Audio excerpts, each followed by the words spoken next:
go, there we go. Alrighty.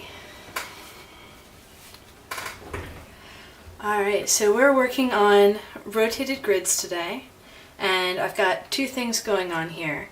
I've got the Instagram live video and the YouTube live stream.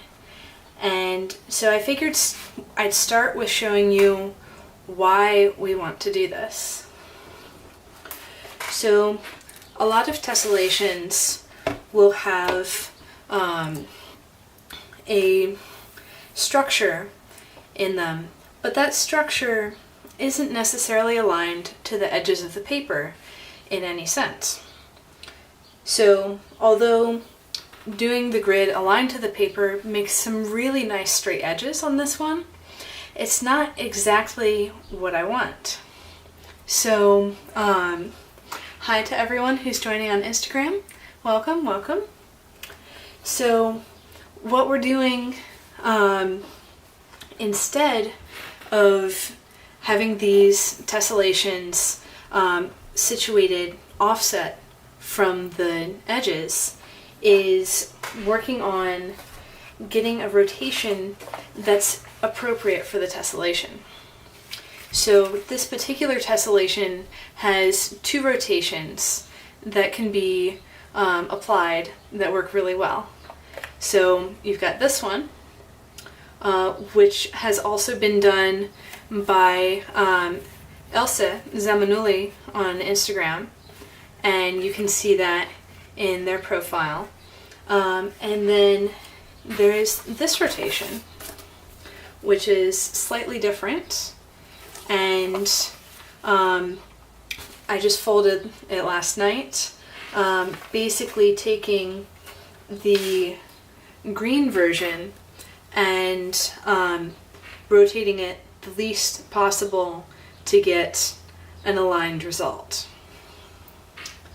And so what we're going to go through today is what tessellations need to be rotated and what ones don't. So we just went over why you rotate tessellations, and we'll also go through some practical examples of how to do it on both square and triangle grid with hexagons. So now that we've gotten the intro out of the way, I'm going to show you some of the early rotated grids that I folded that didn't go quite so well. So there's a couple mistakes you can make quite easily with rotating grids, and I'm going to tell you about the ones that I've done. So this grid, for those of you on Instagram here, you can see did not come out aligned to the edge of the paper. And that is because when I was doing my calculations, I took them straight off of the folded form. You really have to unfold and get to the crease pattern, and then you can do the full rotation from that. So what we've got here is a rotation, but not fully successful. And so the next one I did of this paper, or of this tessellation, I did rotate correctly, but I didn't leave very much space at the edge for a border, and so that one I'll chalk up to just not nice border. I didn't know at that point how to count out how many grid spacings I needed. I didn't know how to do odd division grids on these rotated grids, and so now that I know more, I've done more practice on this, I can tell you all how to avoid my mistakes. And so this next one is a rotated grid, and I intended for the bars to go in another direction. So this grid is a 45-degree grid, And it's really confusing on a rotated grid to know which one is your diagonal and which one is your main grid. So now the way I avoid that is I fold all of my normal grid divisions first, and then I fold the diagonals after. Because when I'm folding a grid directly onto a piece of paper where it's aligned with the edges, what I'll do is I'll fold some of the usual perpendiculars and get that down to a level of fineness, and then I will fold the diagonals down smaller than the perpendiculars, and I'll switch back and forth and back and forth. But if you do that on a rotated grid, you are very, very likely to lose which one is which. And then this next one I count as suboptimal because while it is rotated exactly correctly to match the elements with the edges, it has these awkward bits on the side that tell me that it's not the optimal rotation for this tessellation. So you can see here, for y'all Instagram viewers, that I do have alignment with the edges, but the border still looks a bit funky. But if I use this other rotation with the blue, and so you can see it's the same 4 open twists here and here, but I've aligned things differently with the edge. So in the blue one, instead of taking this closed twist to this closed twist as my orientation line, I took this closed twist across the open twist to the next closed twist as my line, and that leads to a border that I can expand as long as I want, and it looks great every time. So there's a lot of things to think about with these rotated grids, and you can use this technique on pretty much anything, but there's certain cases where you don't need to use it. For example, this stack of tessellations. So in this stack, the repeating elements are already aligned directly with the grid, and usually this will show up through mirror symmetries.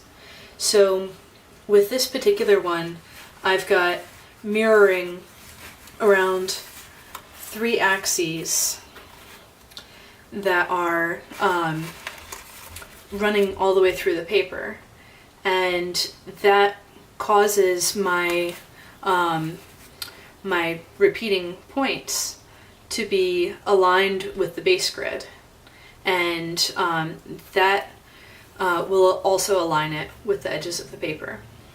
So similarly with this one, it doesn't look like it's using mirror symmetries because there's no actual mirroring happening, but the relationship between the twists, even though they're different twists, is a mirroring relationship. And so there are, like if you look at the back, it's very regular. You have these bars going across, and they're just going straight, and the next bar over, when you cross a vertical bar, is in exactly the same position. So that tells me that this one, and the other thing is on the border here, the border is the same width all the way across. And so that tells me that I don't need to rotate this one. Similarly with this tessellation, or actually on the contrary with this one, if you look at the border on the back, as you go along, it jumps down, and as you go down, it jumps over. So you can apply a rotation to this. It's just going to be very long range. lots of, like, it's going to increase the denominator of the fraction that you are trying to find as your reference. But you could rotate this and it would do well. I also think it does pretty well not rotated because that jump is so small. It's 1 grid spacing over this entire length, which I think is close to 24 grid spacings. And then back to the mirror symmetries. This green piece has what would be mirror symmetries. Well, okay, so it has 2 mirror symmetries across the middle, and then these central twists wouldn't actually have to be different from the others. Like, it could just all be the same twist all the way, and then I would have mirror symmetries everywhere. And like we were looking at earlier, if you look at the back and these lines that are going across, so the top of this bar here is continuous all the way across. It doesn't have a step down and another step down. It just goes all the way. And that's a good signal to say that you don't need to rotate that grid. And then we get to the ones that do need to be rotated. So weave patterns are great, but a lot of them have rotational symmetry that can lead to some of this jumping and stair-stepping in the back, and actually explicitly in the front here, that if you shift it, it works out better. And so this particular weave is demonstrated in this smaller piece, and you can see that the steps in the repeats are pretty apparent there. So what I did is calculate to get the centers of these large squares. So the centers of each of these larger holes aligned with the edge of the paper, and that lets the edge be constant instead of changing all the time. And similarly, same process with this one. And you can do some pretty wild things with compound twists. And these two are they're iso-area compound twists on rotated grids that have like exact calculations to where I wanted the edges to be, and the borders work out pretty nice. So there's quite a few patterns that would look a lot nicer with rotation than without. And so you can see here in particular, these bits, like you can see the rotation angle by the orientation of each individual element, but then the relationship of the elements is exactly aligned to the edge of the paper. So that's what we're going for with the rotated grid challenge. And of course there's a little bit of give and take in there. So this particular tessellation isn't exactly aligned on a grid perpendicular to the edges, but I folded it that way because it was so little off that it's not very perceptible in the edges. So there's a little bit of fudge factor if you want to get a better fraction to reference. So let's work on an example. I've got this alternating weave pattern here that's straightforward to fold on a square grid. It's simply closed back square twists alternating with open back square twists. And just so y'all know, I am keeping an eye on the comments on both the Instagram and the YouTube feeds. So if y'all want to drop a question in there, I'm more than happy to answer.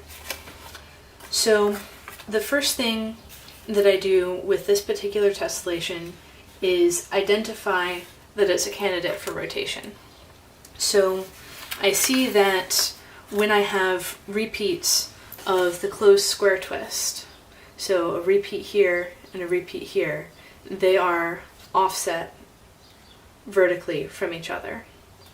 And I could also choose to align this square twist with this one here, but I'm going to choose not to because it's going to make the edge cleaner, and I would be able to have more of this effect where the pattern is in the middle and it has some border if I simply do the rotation from here to here.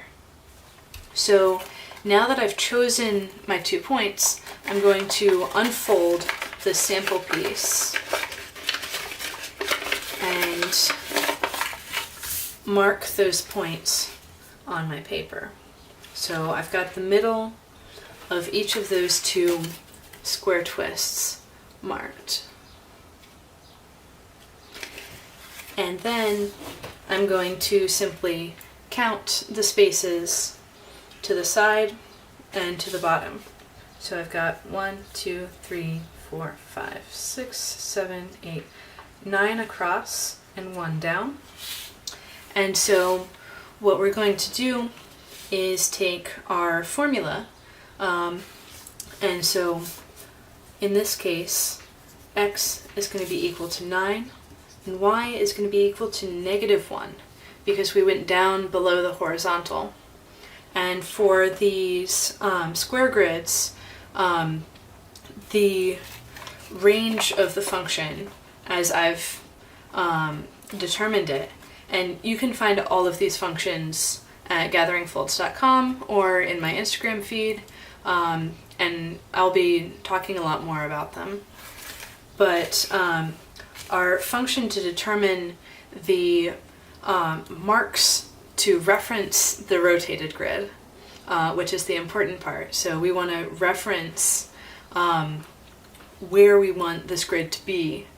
And we're not really interested in how many degrees we're rotating because that's a harder calculation and harder to actually implement. So our reference for the fraction, which I represent as a over L, the distance, fractional distance up the edge from the bottom right, is equal to 1/2 of 1 minus y over x. And so what we're going to do, so we've got our a over L is 1/2 1 minus y over x. What we're going to do is plug in our x equals 9 and y equals -1 into that. So that's going to be equal to 1/2 times 1 minus -1 over 9. And so the minus the -1 turns into a positive, and then we have 1/2 of 10 over 9. And I should say that I'm doing this particular rotation for the first time. And hi to everyone who is just joining us. So this 1/2 10 over 9 is equal to 5 over 9. And we're going to use another piece of paper as a reference to find that 5/9 point and then transfer that reference over to our paper that we want to do our rotated grid. So I'm going to grab my paper here, and actually I don't have ninths, so I will fold ninths for you right now, and that's going to also be relevant for the next part. So what I'm going to do is demonstrate how we can do this and how we can get odd division grids on our rotated grid with this particular example. And so this sample, I know that I folded on a 16-fold grid, so I'm going to do a 24-fold grid in the rotated version, just so it's enough paper, but not too small of a grid, and we get to see the odd grid. So this gray sheet is going to be my reference with the ninths, and the way I'm going to achieve the 5/9 is I'm going to have divisions of 3 and then divisions of 3 within 3 to get 9. And the 2 points that I need to get the 5/9, because with the 5/9 we're either folding from the top down, so it's going to be a 5/9 to 4/9. So we just really need a reference at 1/9. And we can go through exactly how that's going to work. So on this original paper, what I'm going to do to find the 9th, the 1/9 that I'm looking for, is make, sorry, brain, words, we're good. What I'm going to do is say that if I have 8 divisions on one side and 1 division of equal size to the 8 on the other side, then 8 plus 1 is 9. And so I can take the diagonals between the corners of the 1/8 and 8/8 sides and find the intersection, which will mark a corner in a grid of ninths. So what I will do is mark on one side of the sheet a reference for 1/8. So that's a half divided in 2 and divided in 2 again. And then I've got the full distance on the other side. So I'm going to have one full diagonal to get from the top right corner to the bottom left. And I'm just going to mark it in the approximate area where the diagonal from this 1/8 to the lower right corner is going to hit. And so we will get that, try and get it as precise as possible, which is a little difficult with sharp angles, but good. Mark that. And then I know that this side, this left side is going to represent 1/9 and this bottom side is going to represent 9/9. So I can fold up to my reference point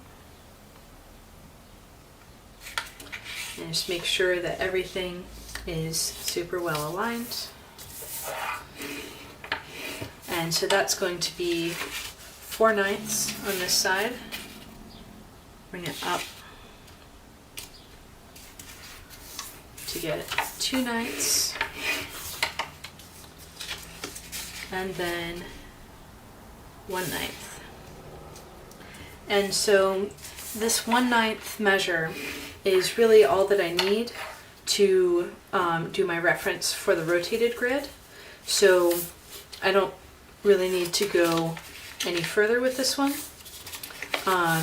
And if I was keeping this reference around for other folds, I would probably fold all of the 9ths just in case I need one of those for another piece.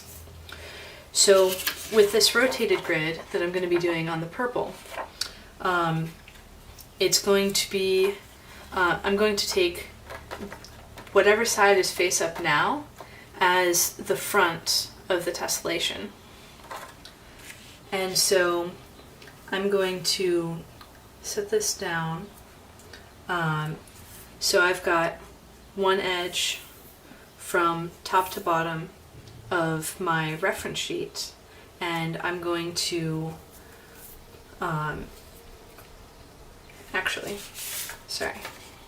so since the 5/9 is the measure up from the bottom right corner, it's also the measure down from the top left.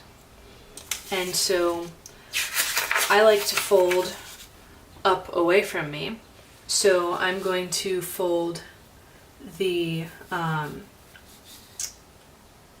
bottom side up to the 1/9 mark on my paper. And that will make a reference point here. And we want to be sure that it's the same orientation for all the four sides. And so we simply rotate and do exactly the same thing again. So I'm folding the bottom edge up to my 1/9 mark. And you can see this a lot clearer on the YouTube stream. So if you want to jump ship over to there, the channel name is also Gathering Folds. If you're already on YouTube, hi, welcome. And again, up to the 1/9. And up again. So what you've got here is 4 pinches in your paper. So 4 pinches at 5 and 4. And it's going to be rotationally symmetric all the way around. And I used a helper sheet to mark where that reference is to fold to, so I only have one reference on here. And so now that I have those folds, what I really like in a tessellation is to have the hardest grid lines on the front of the sheet. So what I'm going to do is flip the paper over so that my hard grid lines are going to be on the front, and this gives me the additional advantage of having the hard reference marks available to use in my folding. So I've flipped the paper over, and what I'm going to do is take opposite reference marks to each other. And this should put a crease straight through the other 2 reference marks. So I'm going to take the bottom reference mark, bring it up to the top point, and you'll see that the edges do not line up. It is important, check for a rotated grid, unless it's exactly diagonal, that the edges will not line up for this fold. So I've got the one reference point exactly meeting the other reference point. And the crease line goes between the other 2 reference points. So now we'll rotate the paper and do the same thing with the other set of references. So up, point to point, and crease hard. So at this point on a normal gridding session, if I was doing a 24 fold grid and I had the halves, then I would use the like one grid line on, or one grid segment on one parallel and 2 grid segments on another parallel to calculate my thirds. But I don't have one grid segment somewhere else to use. I just have the central 2. And so I'm going to fold in half again before I do my thirds. So it's important with these rotated grids that half of the full grid is also even, so that the whole grid is a multiple of 4. So then I will bring each of the marked points into the center and fold hard. So in to the center and crease hard. And so, does anybody have questions at this point? Does anybody have questions with the math, for example, or how to find a reference on the edge of the sheet? Just type them in the chat, and I can see questions or comments on both the Instagram and the YouTube feeds.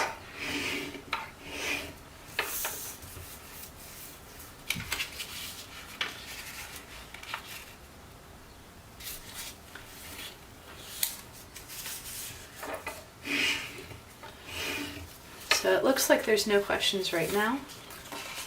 And what I'm doing is, once I have my quarters, I will reverse the creases to maintain the flexibility, just like any other grid. Okay, so now I'm at a situation where I do have 2 grid spacings parallel to 1 grid spacing.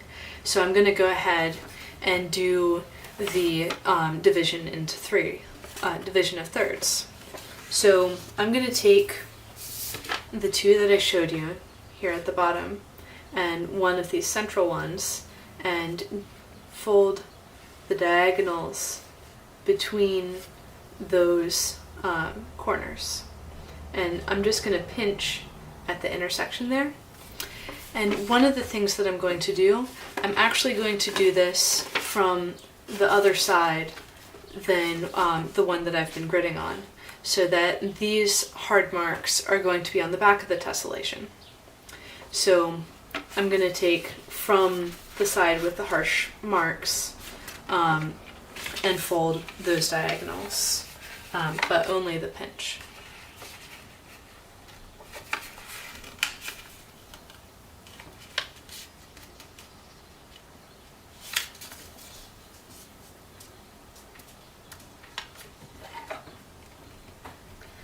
And so this is my second time with this rotated grid folding the reference pinches on the opposite side as the grid lines. And I do this intentionally, both so that the reference lines don't show up as much on the front, and also so that I have stronger marks on the back for folding with reference to. So what I'm going to do next is I'm actually going to take the line further away, and this is back on the side I'm folding the grid from. I'm going to take the line further away and fold it up to my reference point, which I know is 3 and 1 or 4 spacings away. And I'm going to make sure that the grid lines that are coming up perpendicular to this mountain fold are aligned with the grid lines underneath, and that's going to keep me perpendicular. So that's going to basically keep me honest in folding this tessellation and keep everything well aligned. So then once I have that line, I'm going to fold the same mountain fold up to the valley that I just made. And that's going to be 1 and 1 spacing. And you can see that we've divided this section into thirds. And welcome to everyone who's just joining. We are doing a rotation that is a 1 to 9 slope on a sheet of 6-inch or 15 centimeter Tant. And we just reached the step where we're doing a division of 3 in the rotated grid, which follows very similar, the same method as I would do in any other grid. But with this one, you need another division of 2 before you have enough grid spacings available to do these further divisions.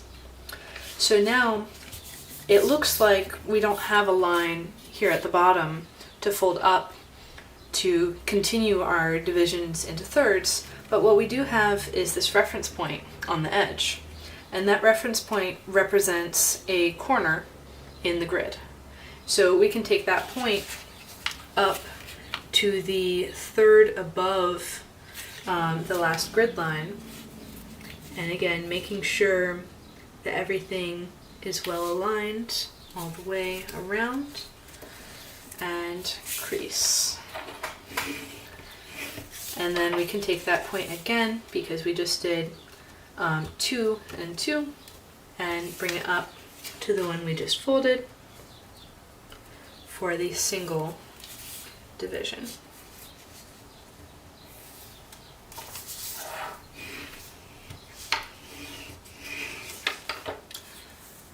And so you can see that there's this flap here that sticks out over the last grid line in, and you could reference it to that grid line to fold, but I would wait until you have more grid lines to reference against. So we had a question of what are we folding right now? So we're folding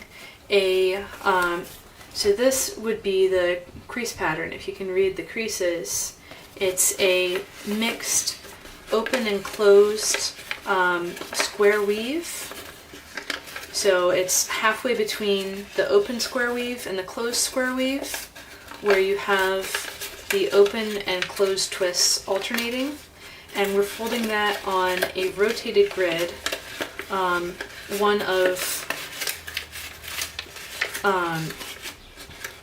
so let me get this together again and I'll show you exactly what we're folding. We are folding this weave such that this point and this point are going to be aligned with the edges of the paper. And we're folding it on a 24-fold rotated grid. And for those of you on YouTube who couldn't see exactly what I was showing the people on Instagram, this is the tessellation that we're folding, and we're aligning this point and this point with the edge of the paper. So now I'm going to rotate the paper back around and take my grid line here and bring it up to the third above the prior grid line. And so that's effectively taking 3 and 1 to make 2 and 2. And then I'll bring that up to what we just creased to finish the thirds in that box.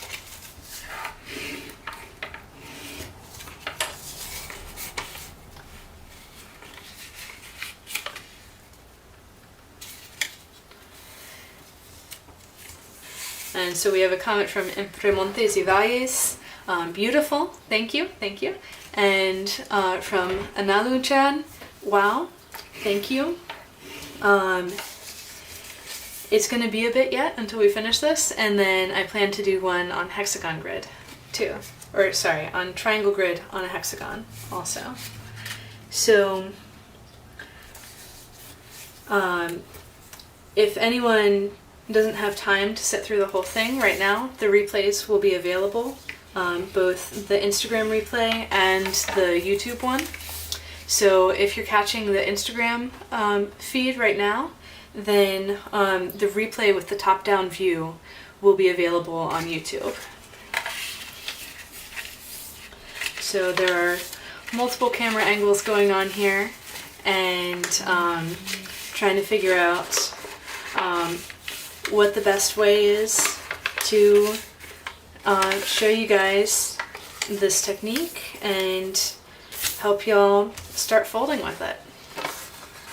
So one of the great things about this technique with the two diagonals between the corners on specific grid locations is that it works in both directions. So you don't need a new reference to fold the thirds in the other direction. So what I'm going to do is, same as before, I'm going to take a grid line.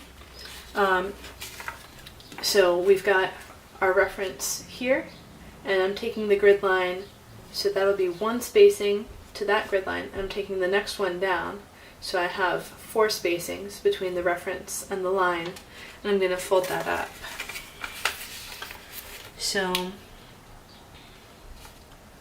we have our alignment, and the bone folder is super helpful as always with tessellations.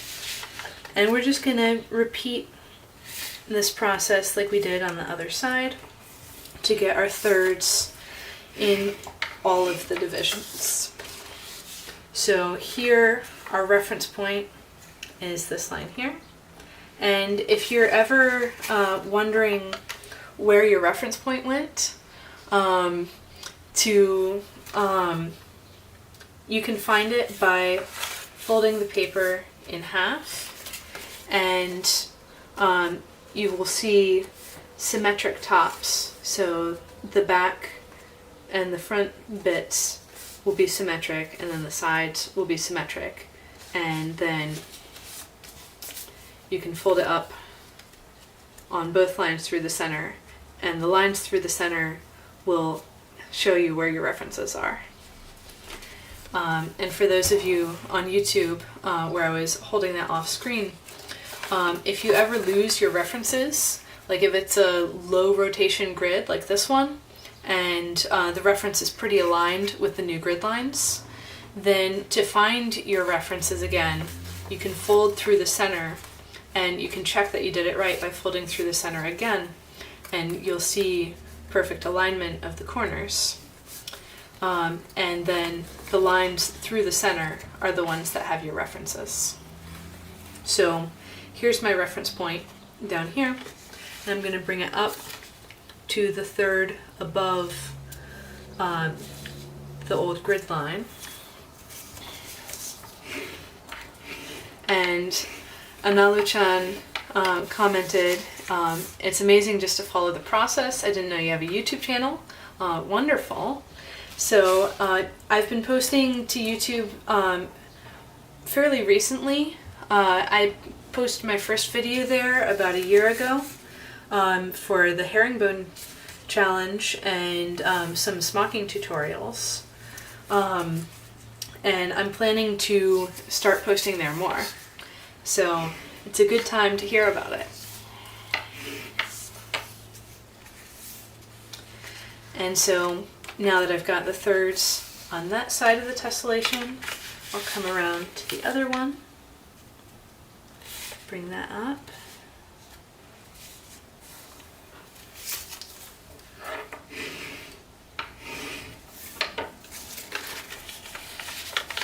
And up again.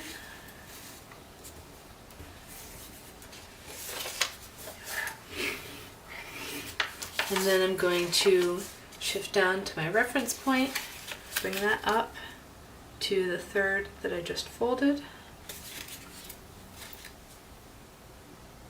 Make sure that everything is well aligned. And crease through.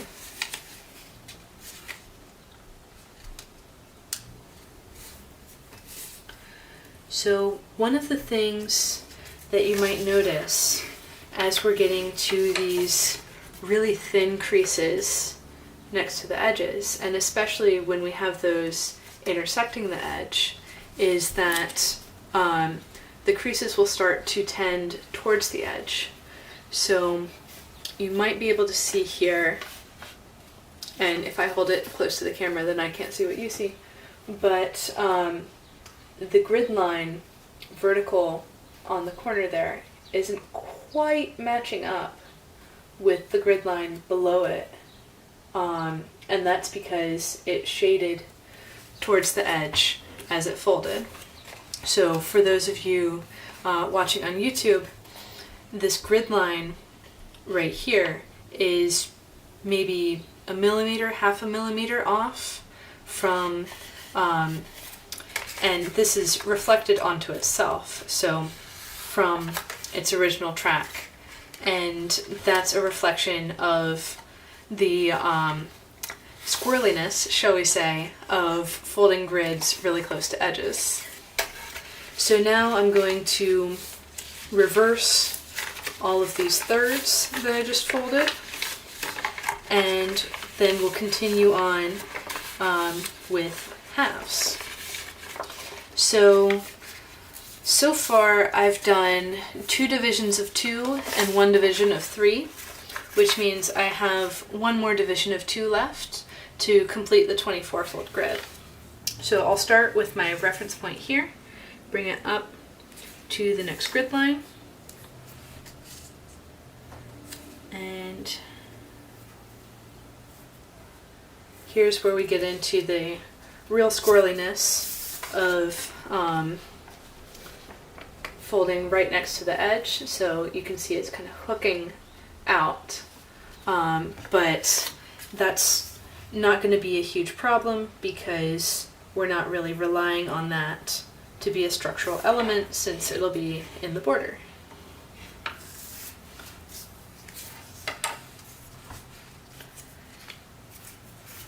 And then we will carry on. And these are small enough that I'm actually going to take the reference point up to the second grid line out and do these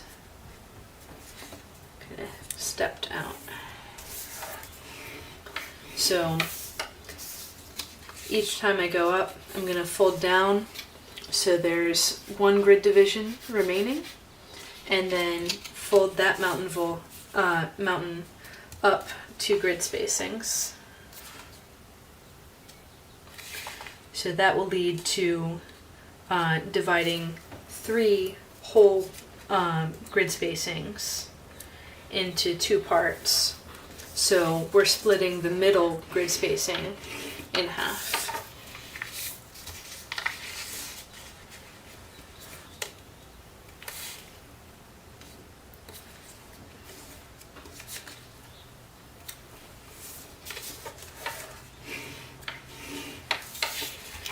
And so lots of gridding to do, lots and lots of gridding. But after this pass through this side and the other side, the gridding will be done.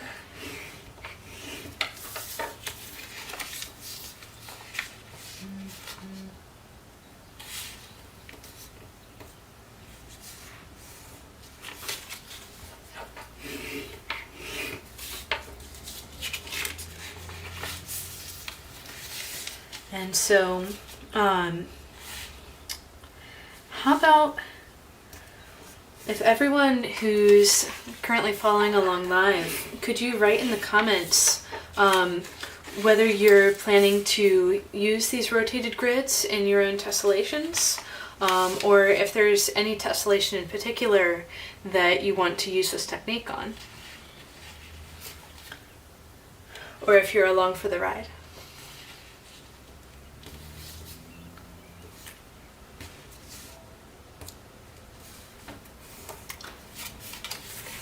And also, I'm curious to know how many of y'all are planning on doing the challenge that I set out of folding a tessellation on an appropriately rotated grid by the middle of next week, by May 12th. I'm curious to know, and even if you're watching the replay, drop a note in the comments. Even if it's after May 12th, like, let me know if you're planning on folding with rotated grids, and what things you think would be helpful as more information to make them. So hello to everyone who just joined. We are folding a 1 to 9 rotated grid with a 24 fold division to fold this tessellation aligned with these 2 points, aligned to the edge. And we are almost done with the gridding for this square grid weave. So let's get that going there. And at this point, since it is the last division, there are no more references that I could possibly have to help me with the corners. So I'm going to go ahead and fold those corners. And the way I'm going to do this is to take 1 grid spacing as a pleat. So I've got my ungridded corner, and I'm going to take the first grid spacing, or the first grid line that I have, as a mountain, and the next one as a valley, and fold it up. So then I've got a line directly under my corner that I can use as a reference for where it should lie if the whole thing was accordion folded. So I've got that line, and the tiny sliver of a corner that's overlapping the next grid line is small enough, and I don't expect that we'll be using that far into the corner, that I'm just going to leave it. So now I'm going to do the other corner in the same direction, the same way. So make the first grid line in a mountain fold and the next one a valley, and then fold up such that your crease is aligned with the edge of the paper below it.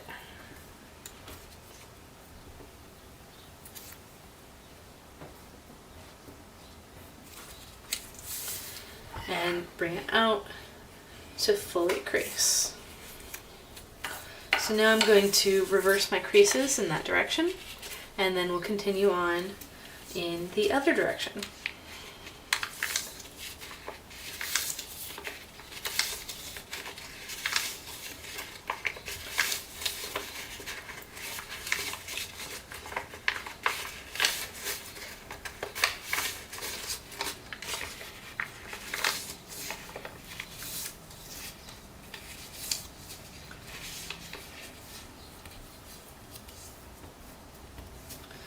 Okay, so now I'll do exactly the same thing in the other direction.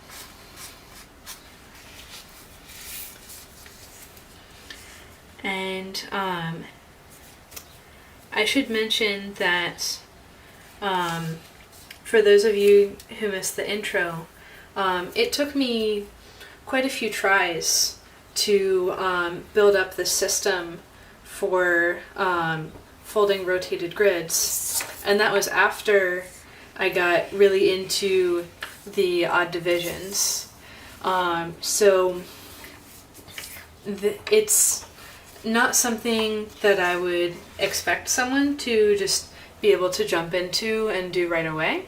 But I do think that after a try or two and having some guidance on the principles behind it and like a workflow of seeing, okay, how do I assess my tessellation? Does it need to be rotated or not? Where should I choose my points to rotate to align with the edge? At some point, I'm going to try and explain how to choose how many grid divisions you need. But one of my big breakthroughs was figuring out that the reference points should be at the corners of grids. And that was not particularly obvious when I first started doing this.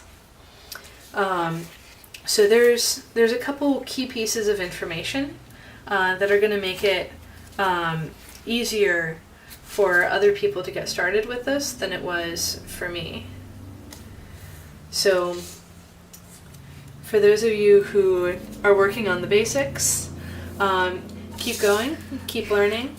There's a heck of a lot of things to learn in origami, and this just goes to show that you can keep learning new things after you've been folding tessellations for years.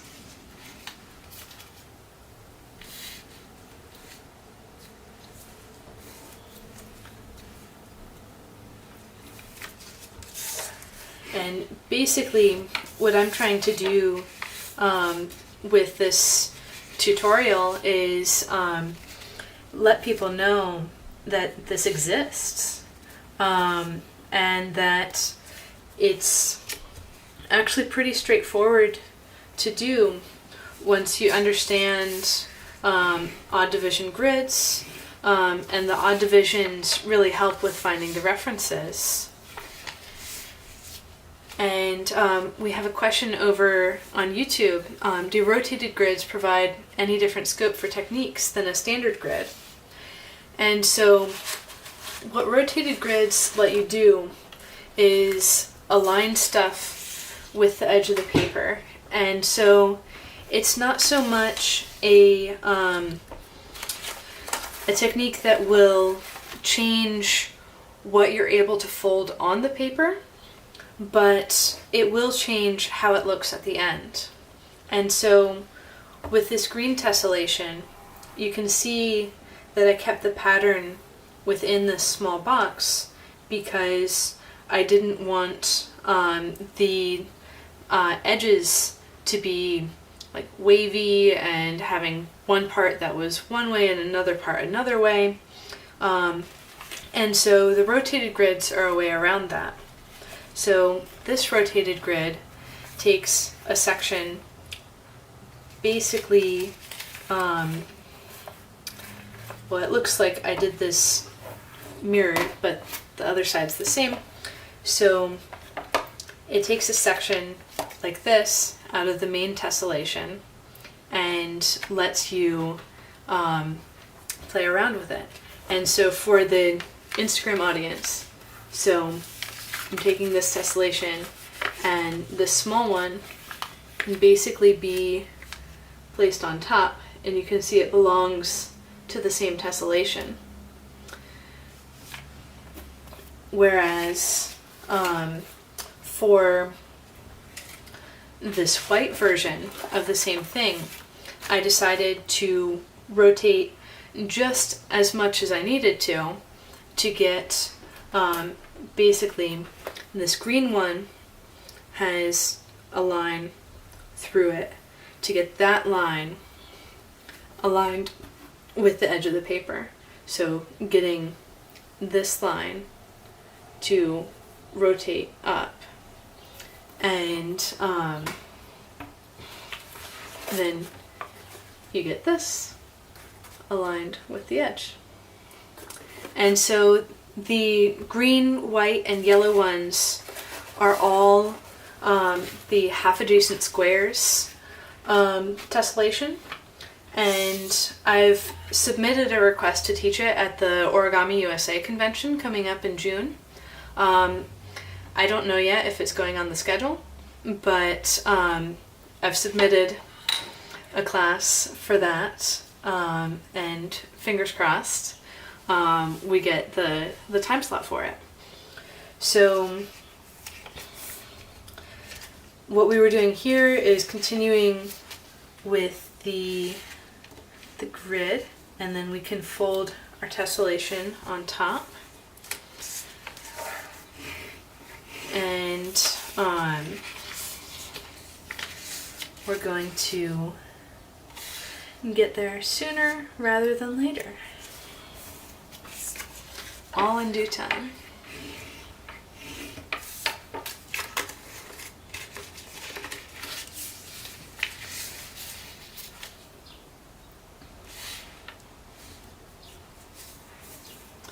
So welcome to those who are joining us. I'm seeing some familiar names from the Herringbone Challenge. And I'm looking forward to seeing everyone's submissions or increasing the awareness of rotated grids. And if y'all have more specific questions about how to rotate a particular tessellation, I'd be happy to answer questions on that, like advice on which points to align, or whatever questions you have.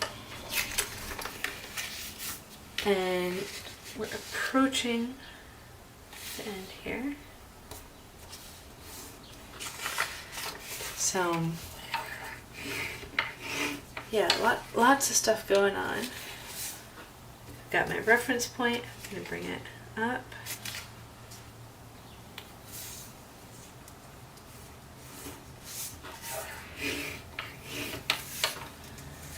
And then reference point to the next grid line. There.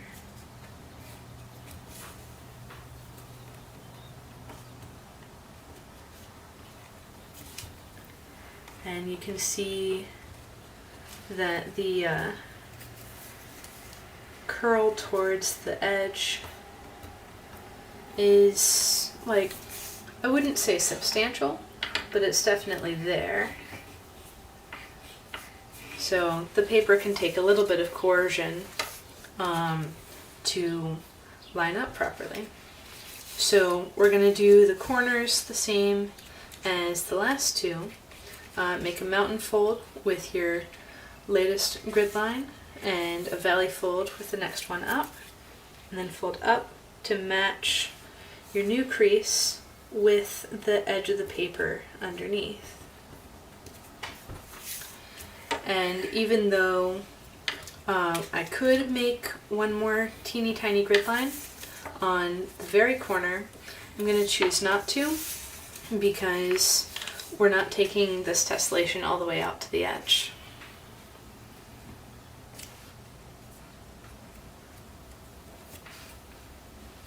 And so likewise on the other side. And then we can reverse all of our creases that we made in this last step.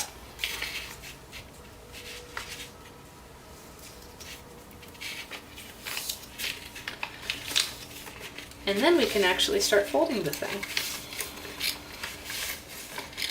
So the big difference between rotated grids and other grids is that they are not the same on both sides.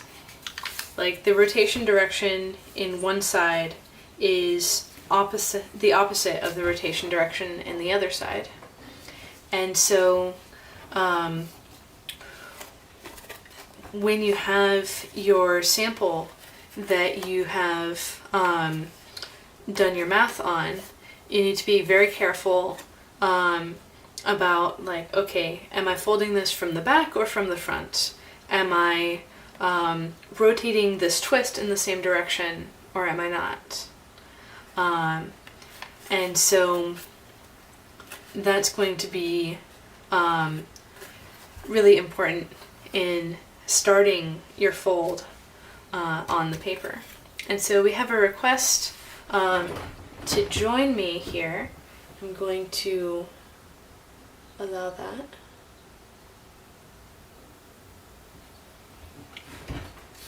So, Risa Moreno, do you have a question?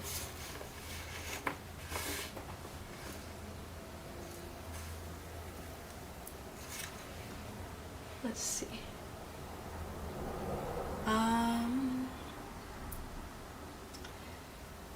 I don't see anyone joining, but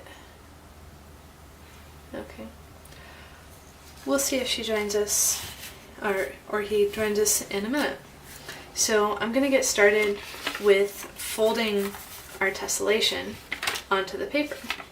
So the important thing is all of these twists are on the back side, but I counted everything from the back side. So I'm going to need to fold, okay, so the tricky thing here is I counted my reference points on the back side, and so the rotated grid that I made was aligned such that that back side would be the quote-unquote front. And so I'm going to need my side with the strong grid lines to start folding this. And so we're going to find the center point, so the point between our reference points. And again, we can double check that by folding the paper along both center lines to get the match in the corners. And so we're going to fold a closed back square twist there, and we're going to do it so that the pleats go in a spin up direction, because that's how the one that I counted from did it. So basically the difference between rotated grids and regular grids is the rotated grid is extremely particular to a particular tessellation and the rotation direction of that tessellation and whether that tessellation is mirrored or not. So most grids, it wouldn't matter, you could just start in the center and do it however you liked. But with the rotated grids, since your calculation is dependent on the exact conditions of the tessellation, you can't change anything once you've started your rotated grid.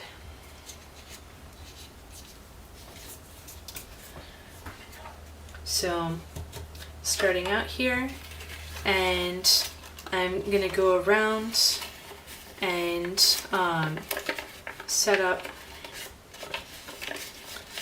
each set of twists along one side.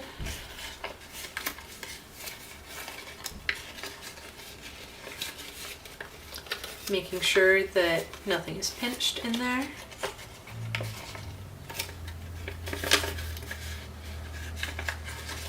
And getting that open twist there. So what I did is, so I already have the central closed square twist and this open twist. So I'm doing the closed and open twist that come off of those. And Now I will squash.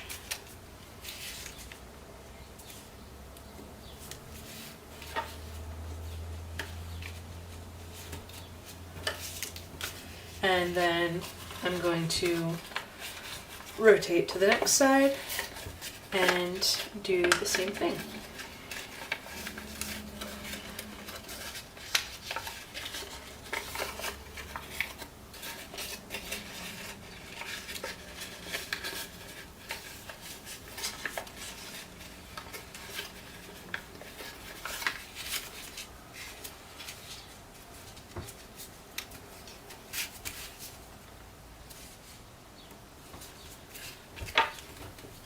And flatten everything out.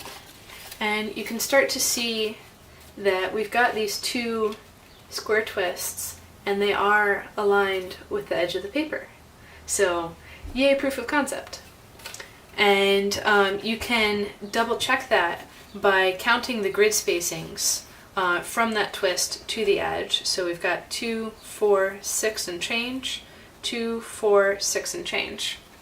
Whereas with this folding on the regular grid, we had 3 grid spacings on one of them and only 2 on the other. So there's our proof of concept that the rotated grid really does align these things with the edge of the paper. So we'll continue around and do more twists. There's always more twists to do. If not in this piece, then in the next. And so we've got our next set.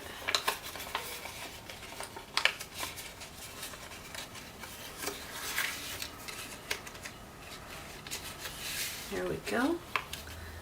And so just go along and squash.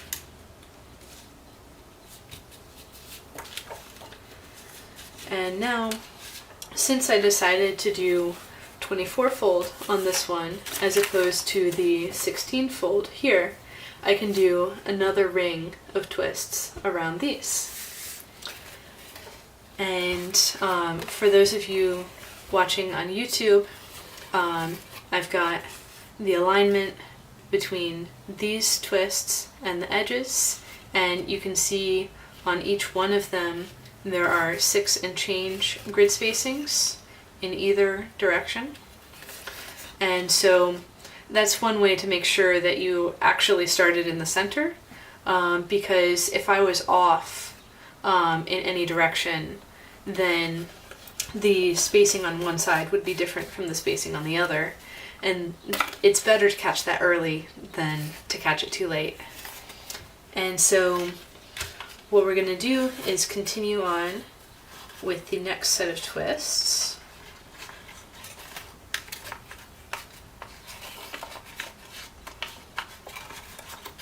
And then have a final reveal.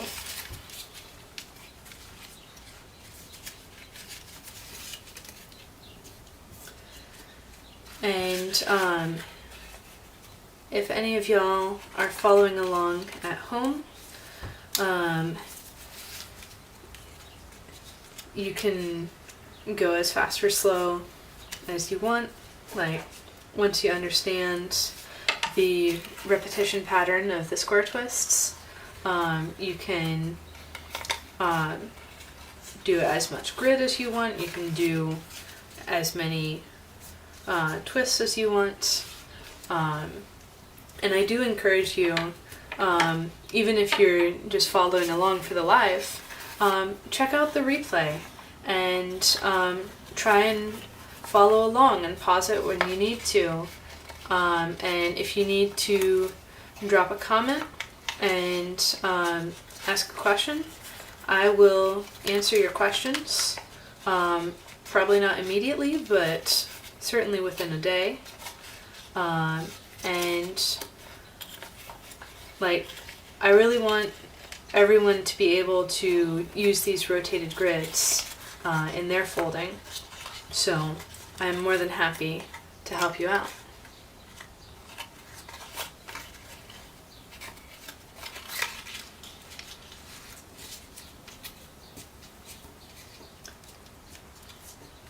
And if you want to fold this particular tessellation and submit it for the challenge ending on May 12th, you are welcome to do that too.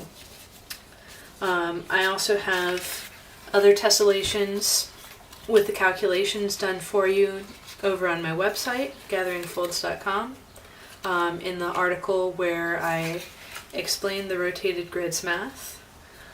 There's a triangle grid tessellation and a square grid tessellation, although the square grid tessellation is a compound twist tessellation, so that may not be the most accessible one, but this one is definitely foldable by everyone. It's a really straightforward, easy variation of square wave. So what we're doing here is finishing up our twists so we can display the orderliness of our border.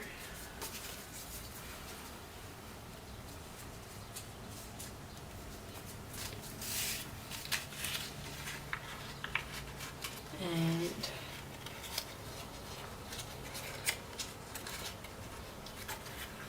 going around and doing my twists. And you can already start seeing on the back here that each repetition is looking exactly the same on the edge, even though with respect to the grid they're offset from each other. And that is kind of the magic of this technique. So you can take things that would have like these chicken wing edges, these wedges on the edges, and get them to line up and be the same every time. And so now we've got our last set of twists. One more go around.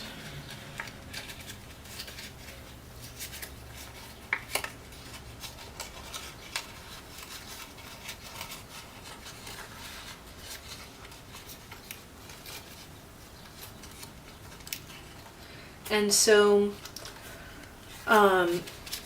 what you saw today is me kind of winging it with this tessellation, where I said, oh, 24-fold grid is probably okay. But you can do much more precise calculations than that, and you can pretty much know exactly what the tessellation is going to look like before you start. So I've found that to be really helpful about this technique, that I can just say, like, okay, I'm looking at a crease pattern and I want my edge to be here, and okay, what are the lines that are going to be crossing that? Are they going to make funky shapes? Are they going to pass on through? Are they going to allow me to make a nice border or not? And so being able to see all of those things on the crease pattern has helped me be a lot more intentional about my grid divisions, for one, and also what kinds of things I want to fold.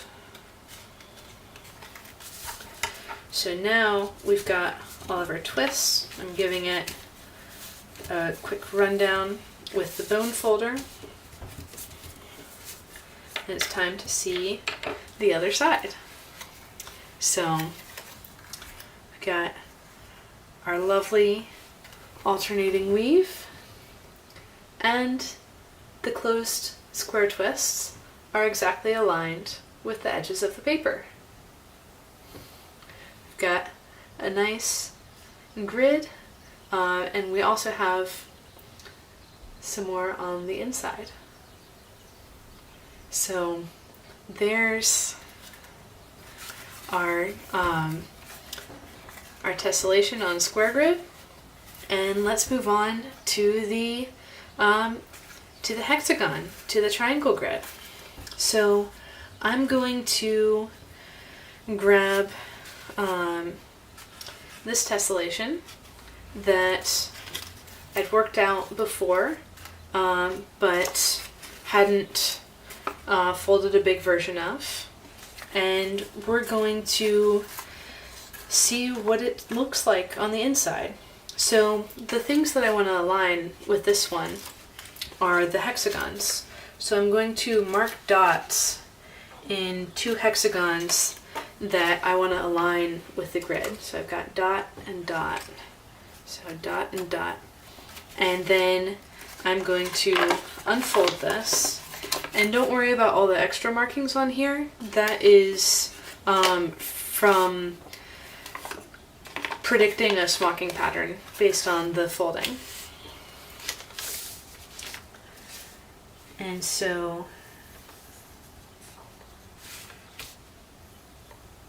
we've got a comment from Analu Chan of wow with the tessellation, and yeah, I love how this one turned out. It's great. We've got a comment on YouTube from Ekaterina. Other good thing about rotated grid is that you could place this tessellation lined almost parallel to the edges and 45 to the edges, and both of them would be aligned. Yeah, exactly. So you could take this tessellation and align the closed square twist that we aligned, or you can take the ones across the diagonal and align those, and either way would work. This one, if I had a little bit more gridding on it, I would be able to extend a border that is more like this one, where you can see the weave bars just go off into space, which is why I chose this alignment today. But yeah, you could choose to align it any way you like. So we've got this triangle grid tessellation, and it's going 2, 4, 6, 7. So x equals 7, and 1, 2, y equals 2. And let me look over at my math. Don't know why I didn't have it set up in front of me already, but we've got, for the triangle grid, our fraction of an edge, a over L, is equal to y over x plus y. So in this case, it's going to be 2 over 7 plus 2, which is equal to 2 ninths. Well, that's convenient that I folded ninths earlier, isn't it? But are these ninths going to be useful on my hexagon? Let's see.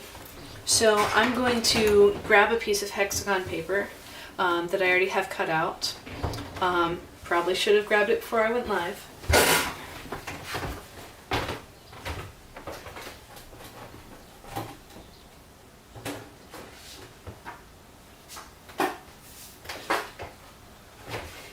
Here we go.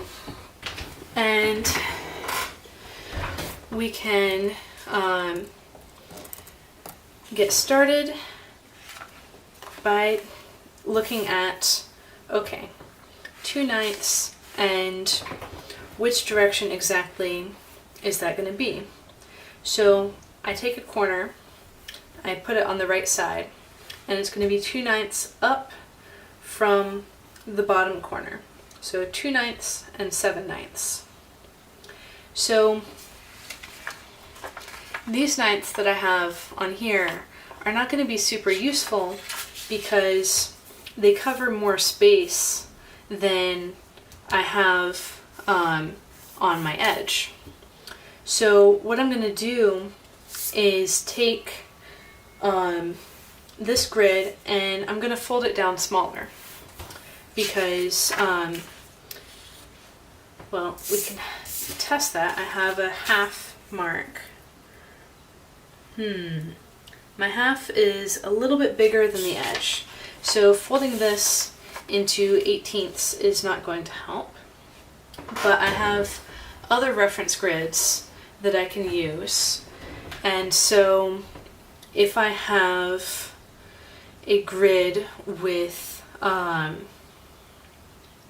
okay, so the point that I need is 4/9 of this edge, and so if I have a square that has 10 divisions in the bottom half, then 9 of them will be less distance than this edge.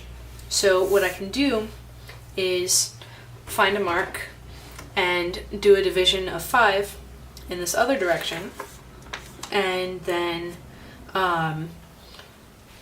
have the correct divisions that I need. And then what I would need is a line across at the 9th division out of the 10 and 10, or 20 total. And so I'd need a line across at the 9th division and a line across at the 4th. So if I'm doing a division of 5, I can take the top as 4 and have 1/4 showing on the bottom. And for convenience, I'm going to do my reference relative to the other pair of edges because I do know that that reference is also valid for the other direction. So I already have my quarter marked, and I already mostly have my diagonal creased, so I'll just extend that to where I'll need it for the quarter. And then find the diagonal between the quarter pinch and the corner.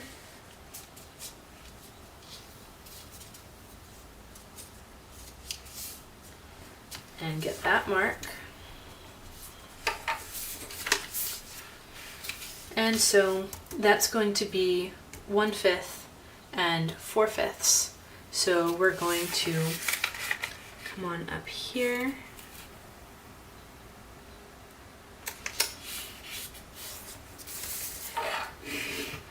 And that'll be 2/5.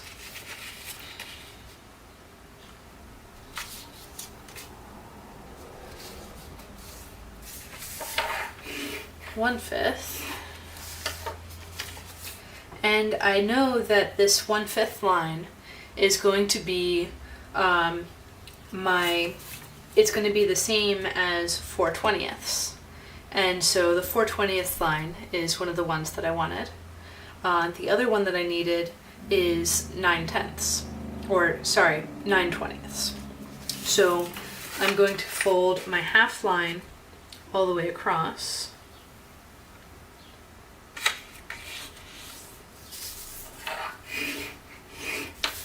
And then match my 2/5 line with my half line. And the average of 2/5 and 1/2 is going to be my, so let's do the math. 1/2 is 5/10, and 2/5 is 4/10. So 5/10 and 4/10 is 9/10, and half of that is going to be 9/20. So that'll be my 9/20 line if I match my 2/5 to my 1/2.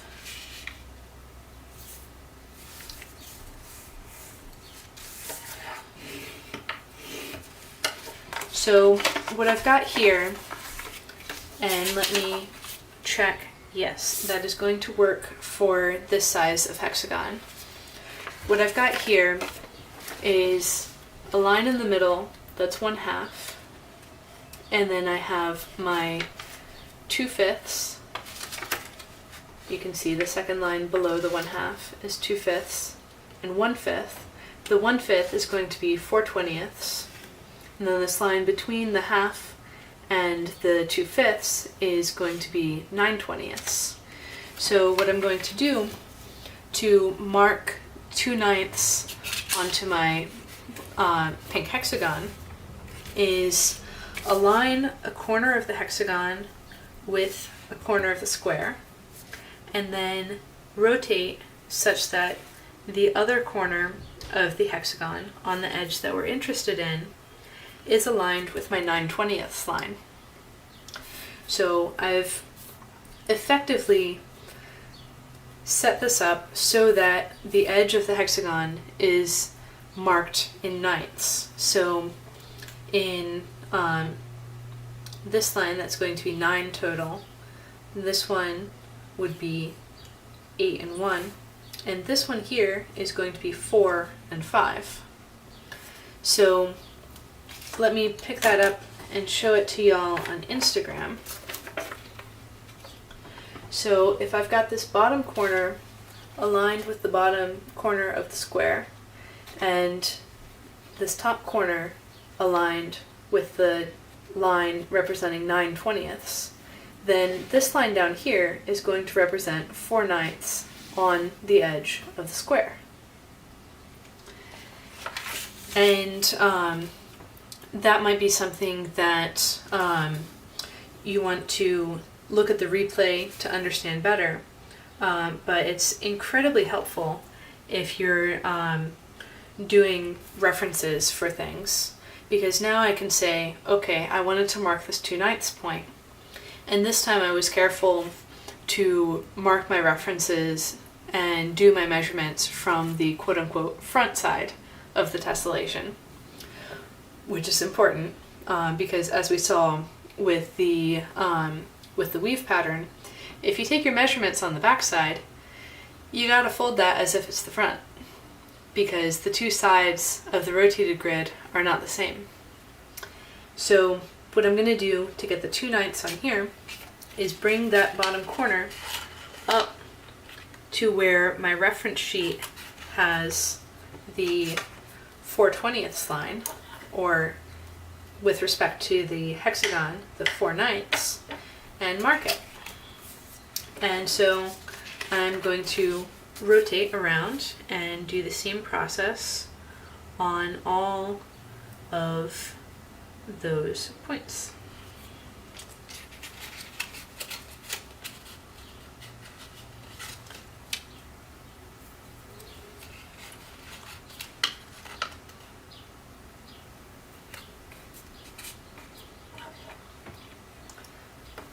And so for those who recently joined, welcome, welcome. We are folding this tessellation that has been exploded out into a rotated grid that will align the hexagons, these hexagons, with the edge of the paper. And so another thing to figure out, and this doesn't matter on the level of the references, is how many grid divisions do we want to do.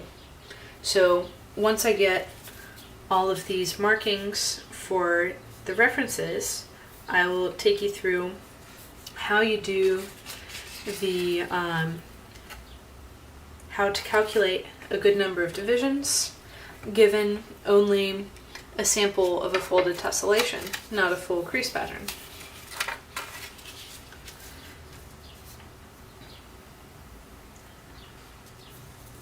So when I was starting out I was folding pretty much everything from reverse engineered photos, and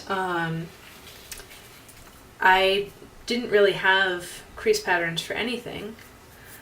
These days I have crease patterns for pretty much everything that I work with, partly because I don't feel the need to go back and try and figure it out again every time, and partly because I want to make these patterns more available to other folders.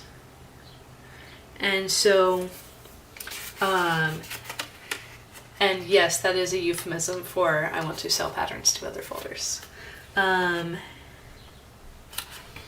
But one of the things that I've been learning is you can do a lot with a crease pattern, but you can also do many of the same things just with a folded sample. So crease patterns are great for things like seeing long-range shortcuts in doing pre-creasing, for example. But it has its pluses and minuses. Like, if you're not familiar with software to draw your tessellation crease patterns, then it's going to be harder for you to be able to work with crease patterns. So I'm trying to teach a way to use the power of crease patterns, but do it with a small sample. So what we want to do here, and of course I folded it back up to show, but I'm going to take it apart again to do the calculation. So what I want to have is one of my hexagon points that I marked as a symmetry point in the center. And then I'm going to count along a grid line until I get to what looks like a good stopping place. So I'm going to count 2, 4, 6, 8, 10, and I'm going to shift up to an analogous point to continue. 12,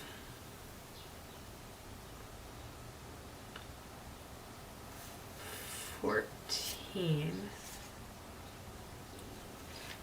16. Yeah, let's do 16, well, 18? 16. It looks like, based on what I have here, that 16 grid divisions from the center is going to be the best for this particular tessellation. Now that is a lot to be folding in the next less than an hour that I have to go do something else. But what I can do is, now that I've showed you the math for this one and how I would calculate it, we can work on another tessellation that's going to be a bit easier to fold and easier to follow along with.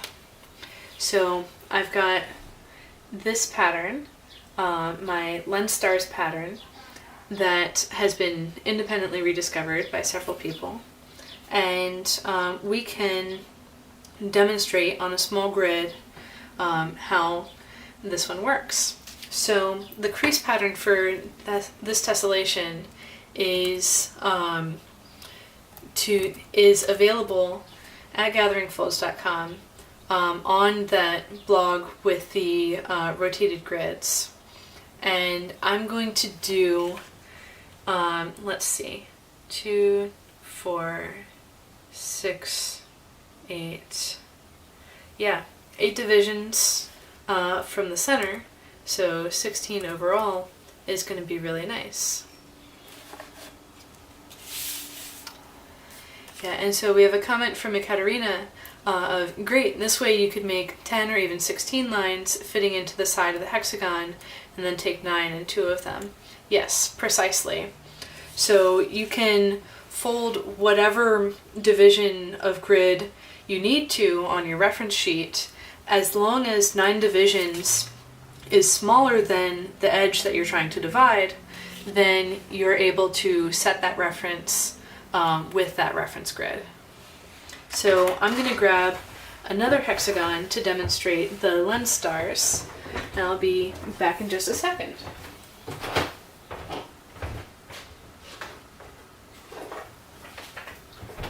So the most convenient thing about the lens stars tessellation is that it's aligned with the edge of the paper at a marking of exactly halfway through the edge. So we're going to be taking, we can fold this directly without any reference points, and any other tessellations that are folded that are aligned exactly opposite to the grid. So in this case, I was taking my X direction up and then Y direction down to my reference point. And if the X is equal to the Y, then it's aligned exactly opposite to the regular grid, and we can fold without marking references, because we can always fold things in half. So let's get started. And before that, I'm going to take a little drink of water so my voice doesn't go out.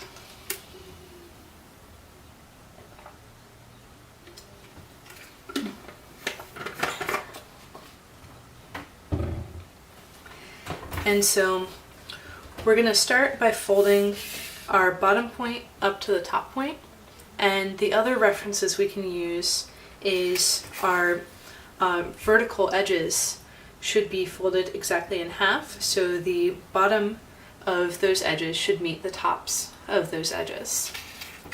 And so we'll fold that up, and depending on how perfect your cut hexagon is, this will be more or less true, that all of these corners are going to meet when you do this fold. And then we'll do it again, do a rotation of 60 degrees, do it again.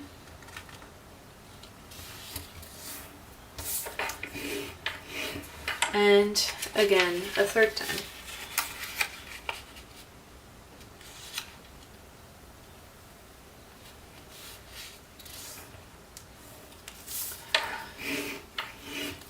Great. So now we've got our center marked, but which points do we fold into the center line? In this situation, we know that there's going to be, so let me show y'all on Instagram. We know that there's going to be a grid intersection at the corner where our line through the center went, because that's going to be exactly the same as what we had for our reference points in the square grid scenario. So these points on the sides are going to have a grid line that runs to them. So we take 2 points on either side of a corner and bring both of those points into the center. So we're bringing 2 points to a line, which is a good way to minimize the error. So if you were bringing 1 point to a line, there's an infinite number of ways to do that, and you'd have to be really careful to get your fold well aligned. But if you're bringing 2 points to a line, there's only one way to do that, and you can't go wrong. So now, as you've probably guessed, we're going to rotate and do it again.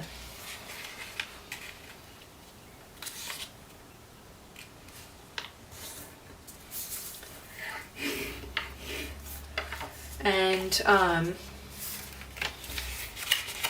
I'm choosing to do the opposite corners in the same go through, but you could rotate it 6 times to do this. I'm just doing opposite ones because then it's really convenient when I reverse the creases to do both of those quarters at the same time, because I hadn't reversed the half yet.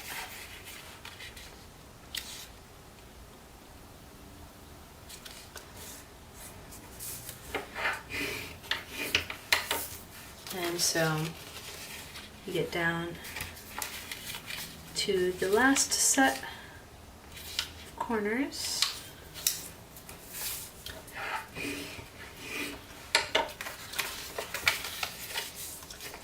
And we effectively have each. So the other thing is how do you count the grid divisions on a rotated grid? And the best way that I've come up with is to count the divisions between the center and your reference point. That's going to be the most representative number for grid divisions.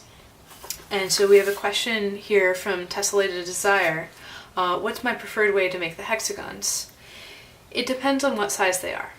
So I've got these handy hexagon frames that I use to cut these smaller hexagons.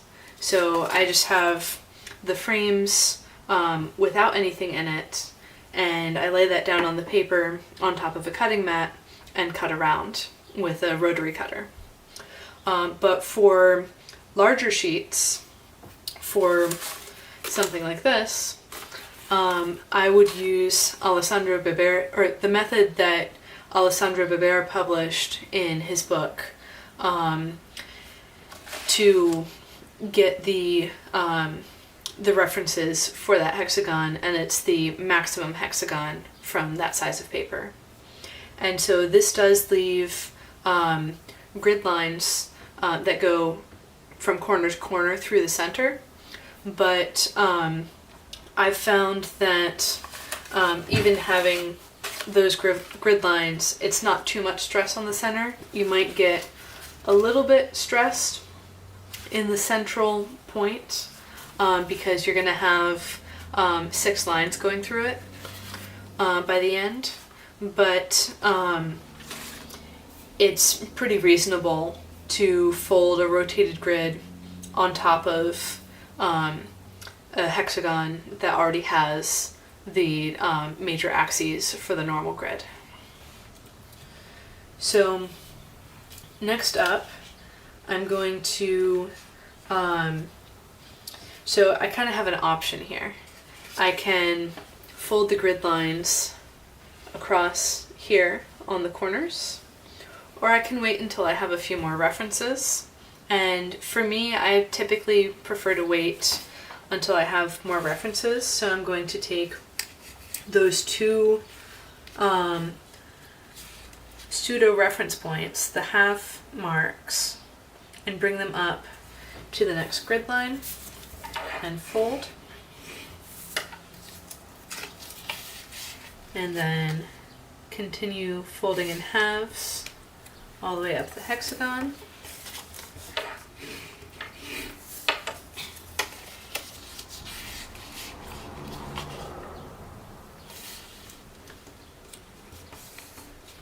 And also for the last one, I'm going to rotate the paper so I can fold those half marks up.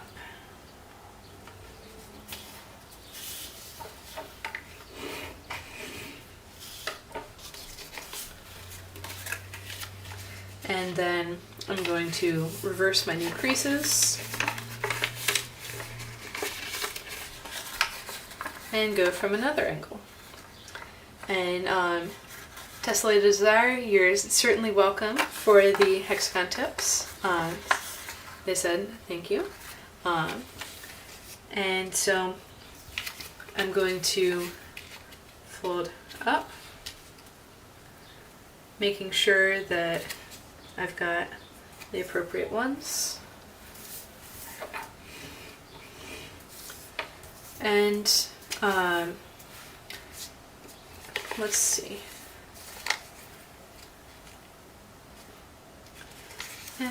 I'll do the corners all at the end so we can do them all the same way.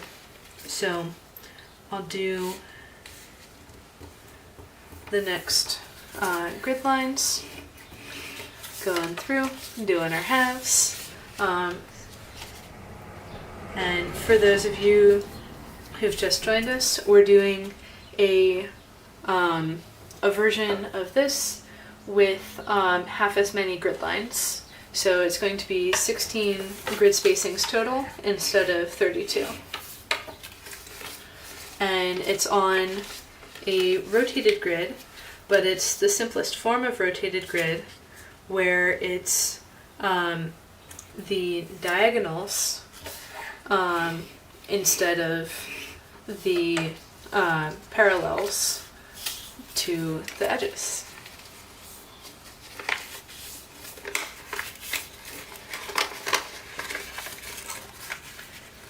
And so we've got another direction yet to go.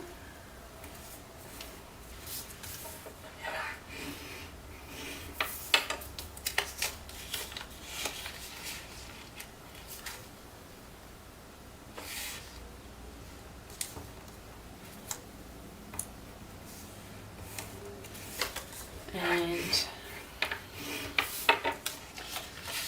keep on rolling.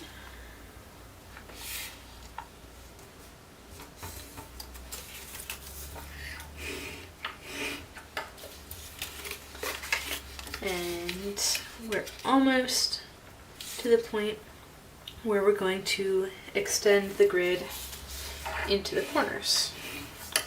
So on the hexagon grid, it's a lot simpler to do than the square grid because I do have intersection points of the grid up in the corner already. And specifically, now that I've done the inner creases for this grid division, I have 3 intersection points.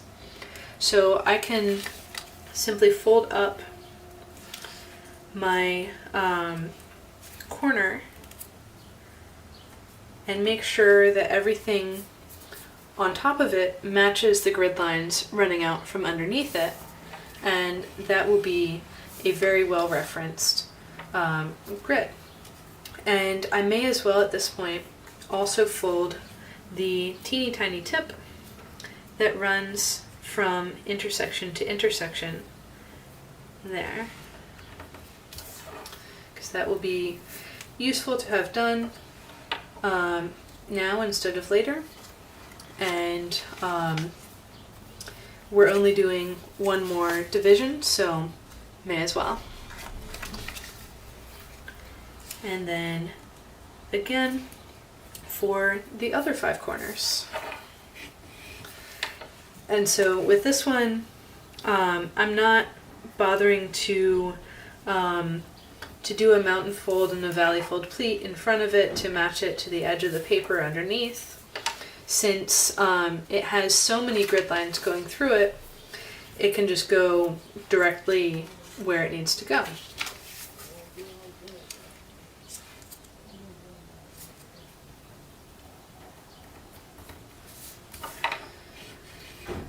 And you could do this step before you do the inner divisions. You would just have one grid intersection and like line set to work with instead of 3, which is a bit more prone to error, but workable if you're confident in the cutting of your hexagon.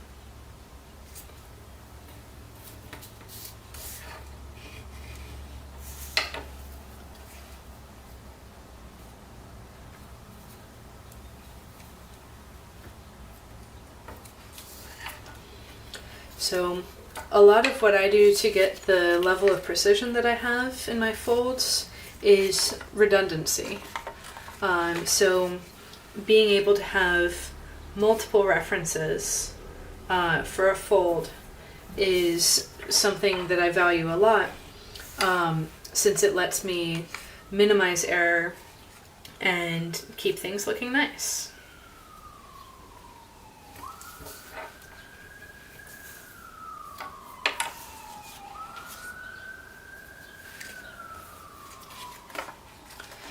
And so one last corner.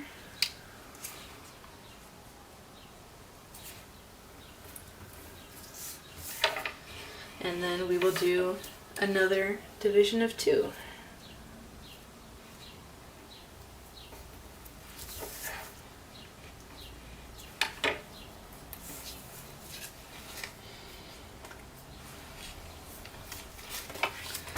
And I'm going to get a little bit more water to help me talk through the last bit.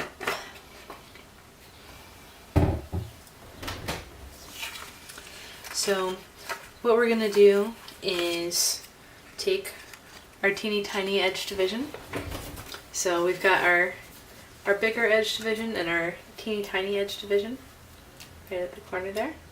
We're going to take our teeny tiny up to the next one, and with this one, again, it is small enough that I'm going to do the divisions over 3 grid spacings instead of just 1.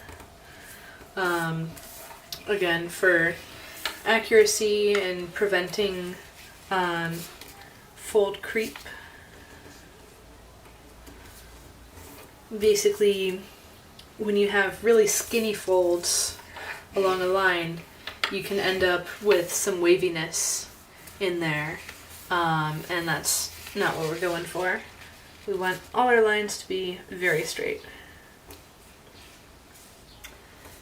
And welcome to those of you who are just joining. We've been going for about 2 hours now, and the full replay will be available once we finish.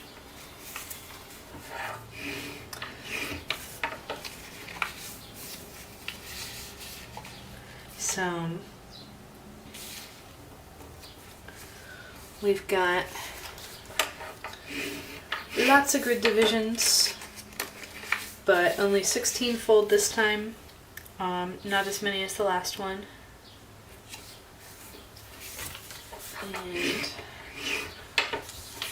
And when I get down into the point, I like to rotate the paper and work back from that side instead of referencing a long line to a shorter line.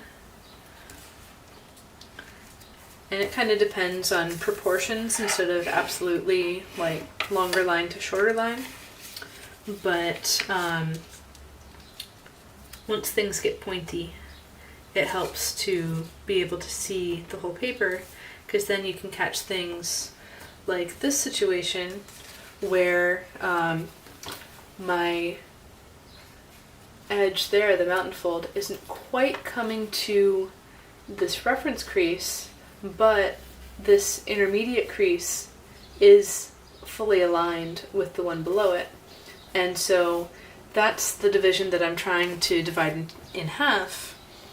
And so I'm going to preference that this line, one from the folded edge, is aligned with the grid line that is underneath it. So that's the other reason to flip around and fold from the other direction. Because if I was folding from the top, it would be completely obscured and I wouldn't be able to see that.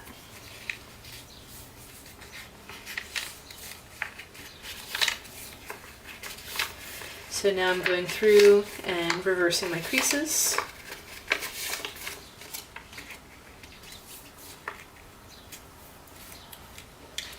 And we're going to do it on another direction.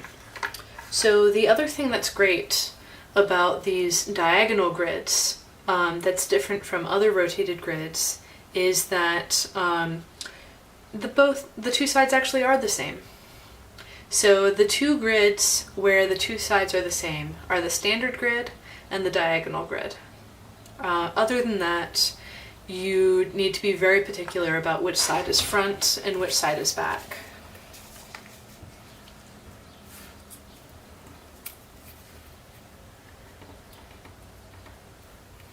And you can derive that from first principles by saying, okay, what grids use lines of symmetry as their major axes? And so the lines of symmetry in a shape, in a regular polygon, are going to be the angle bisectors and the edge bisectors. So the perpendicular bisectors of the edges and the angle bisectors.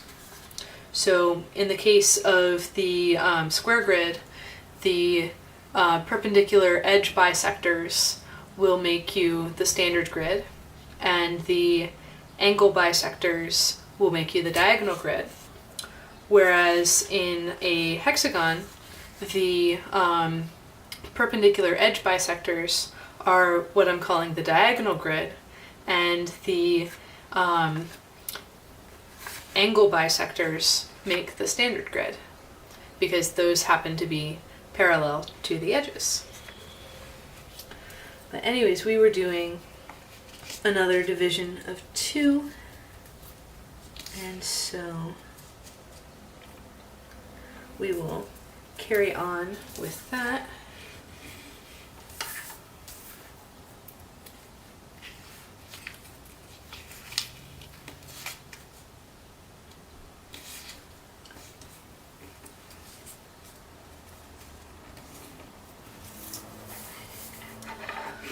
Welcome to those who are just joining us. We've been going for 2 hours now. Replays will be available. I'm double streaming on YouTube and Instagram from different camera angles. So if you see one of them, you might want to check out the other. And specifically, if you're watching on Instagram, you may want to check out the YouTube replay, because I do have a top-down camera angle in there.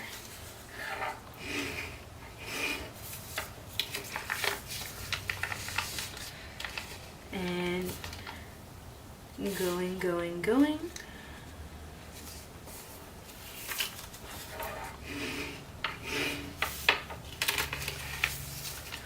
We've got almost there for this direction.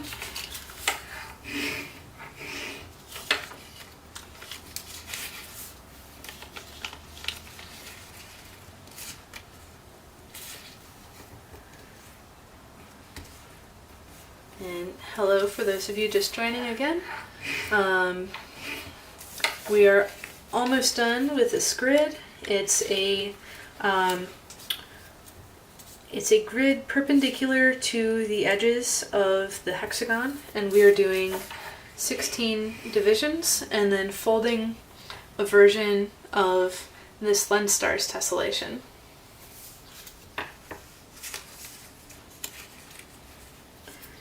And so I've almost completed the grid. Oh, and by the way, both of the tessellations that I've folded today would be perfectly good submissions for the rotated grid challenge that I'm running through May 12th.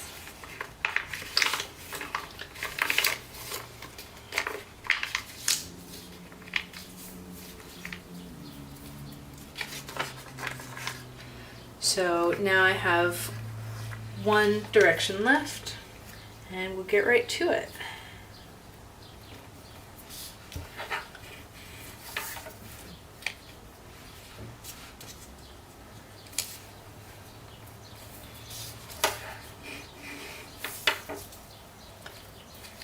And if anyone has any questions, I am looking at the comments on, or I'm looking at the live chat on both the Instagram and YouTube feeds, and any questions or comments, I'm happy to address them. And if you're watching the replay, go ahead and drop a comment, and I'm happy to answer those too.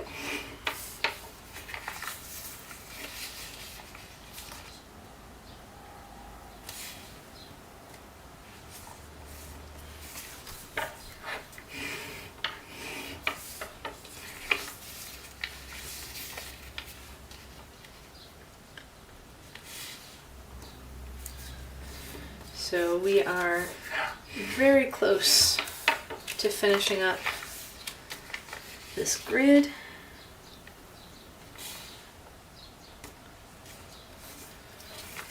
We've got 3. Get hype.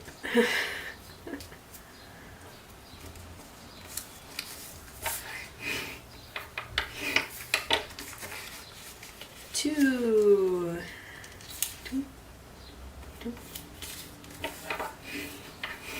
And 1.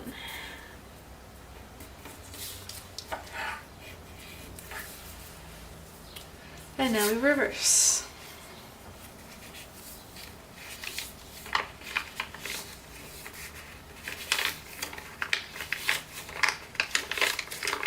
So now we've got our lovely diagonal grid on a hexagon. Diagonal grid with 16 divisions all the way across, which would be 8 from the center to the outside where the grid runs into the outer edge. And we're going to do this lens star tessellation, which is composed of open hexagon twists, closed triangle twists, and rhombus twists. So if you don't know how to do those, I'd advise going and checking out some other videos from other channels about how to do hexagon, triangle, and rhombus twists. But if you do know those, it's a great time to apply them. So what we're going to do, I like to have my hard creased twists, hard creased grid lines on the front. So we're going to start on the back with a hexagon twist. So I'm going to find my center point, and I'm just comparing the edges here. I'm not actually creasing down that way. So I find my center, and one spacing off of it in every direction, I'm going to make a pleat, and I'm going in the spin up direction. So the mountains go in the direction of my fingers when I curl my right hand around and point my thumb up. And I can make sure that that's actually centered before I collapse by looking at the amount of paper left between the mountain fold and the corner for each of these before I collapse. And so if those are all the same, then I'm properly centered. I can go ahead and collapse.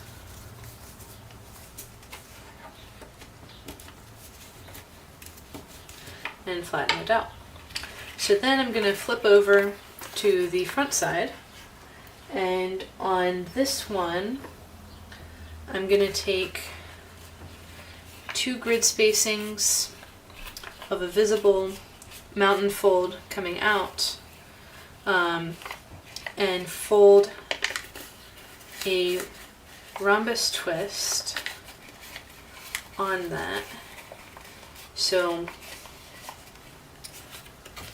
you can see here I've got the 2 grid spacings coming out of the hexagon twist, and that's going to be the point with the corner of my rhombus twist. And it's going to make a 1, 2, 3 grid division double pleat in this bar. And so I'm going to fold that flat. Another thing to note is that this corner of the rhombus will lay right on top of another line coming out of the hexagon twist. And then I'm going to open her up a little bit and basically set up my next rhombus twist on the next line coming out of the hexagon. So I've got that rhombus twist and I've got a triangle twist connecting the two. And that triangle twist doesn't have to be folded right away. You can flip one of the pleats to make it lay flat in the meantime. But you can also just leave it open and squash that rhombus and squash that triangle.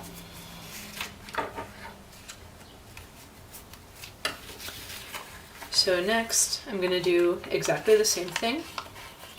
I'm going to open up the doubly folded area at the tip of the rhombus and set up the next rhombus and triangle.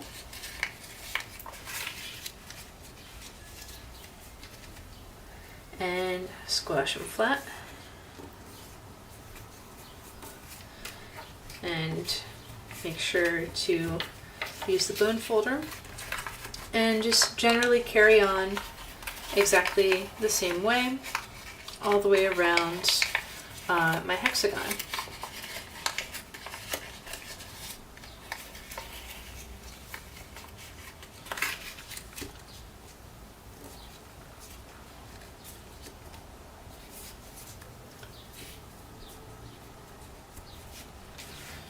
So there's my fourth rhombus.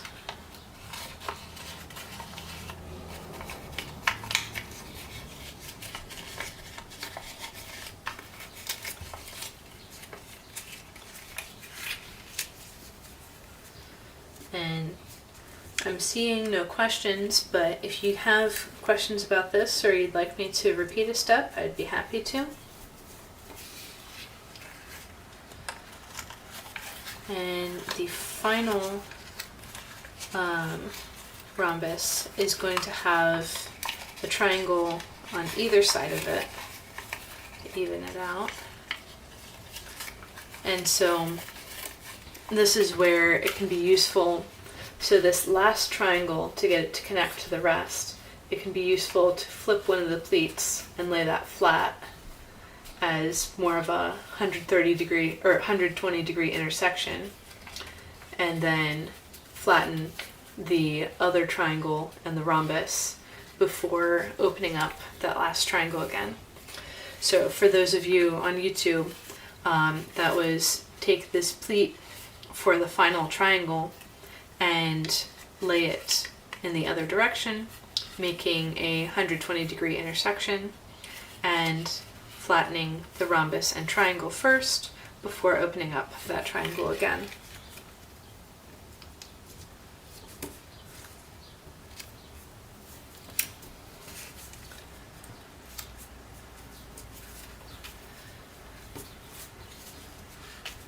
And so you can see that not only will the hexagons in the back be aligned with the edge of the paper, but also these edges of the triangle and rhombus are exactly aligned with the edge of the paper, which is very convenient. And if I was making, I don't know, jewelry or something, I might just leave it here.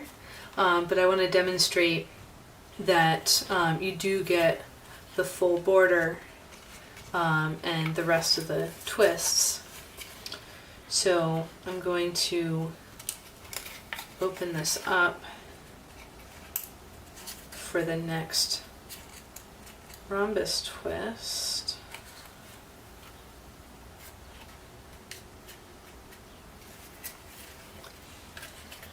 And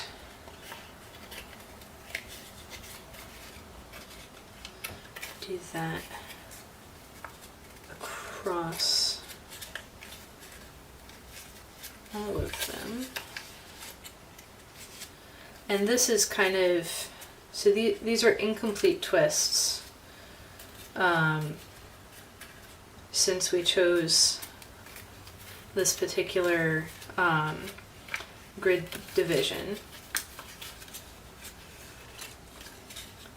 But we can fold them anyways.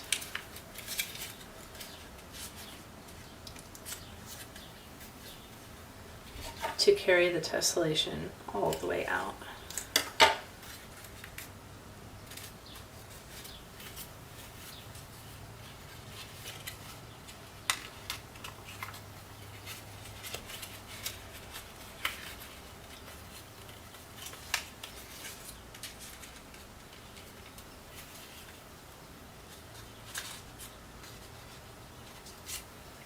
Okay. It's a lot of fine detail work, 6 times in a row. So it ain't much to watch, but the end result's going to be pretty amazing.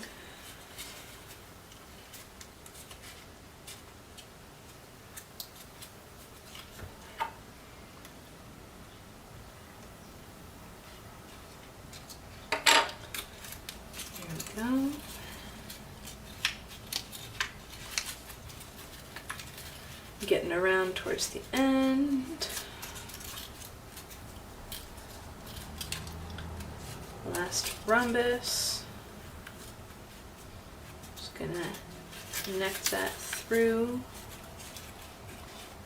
to the others. And now I've got these little puffy bits at the edge that can be flattened down into partial hexagon twists.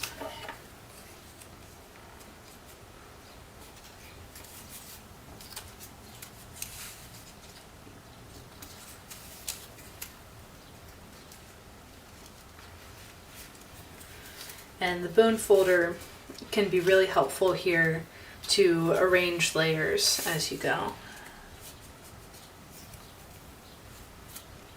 And make sure that all your little bits are where they're supposed to be.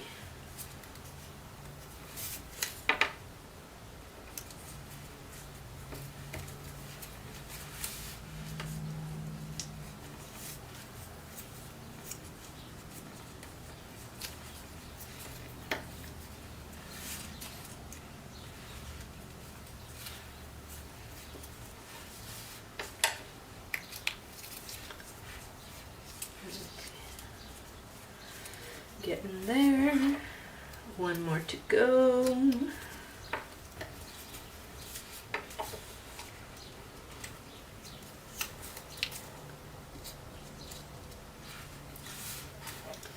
Welcome to those who have just joined. We are almost done. Got just the reveal to go. So now we've got our little lens stars tessellation that has an exactly symmetrical exterior. And you can see that, well, especially once you take it out to more repetitions, you can see that the next hexagons are all aligned with the edge. And yeah, it's a nice little guy. So thank you to everyone who has joined. We are at the end of this marathon live stream. Been going for 2 hours and 20 minutes. And thanks to everyone who has stuck with me. And if you weren't able to catch the beginning, the replay is going to be available as soon as it's processed by Instagram. So yeah, thanks to everyone who came, and thanks to everyone who's watching the replay. All right, peace out, y'all.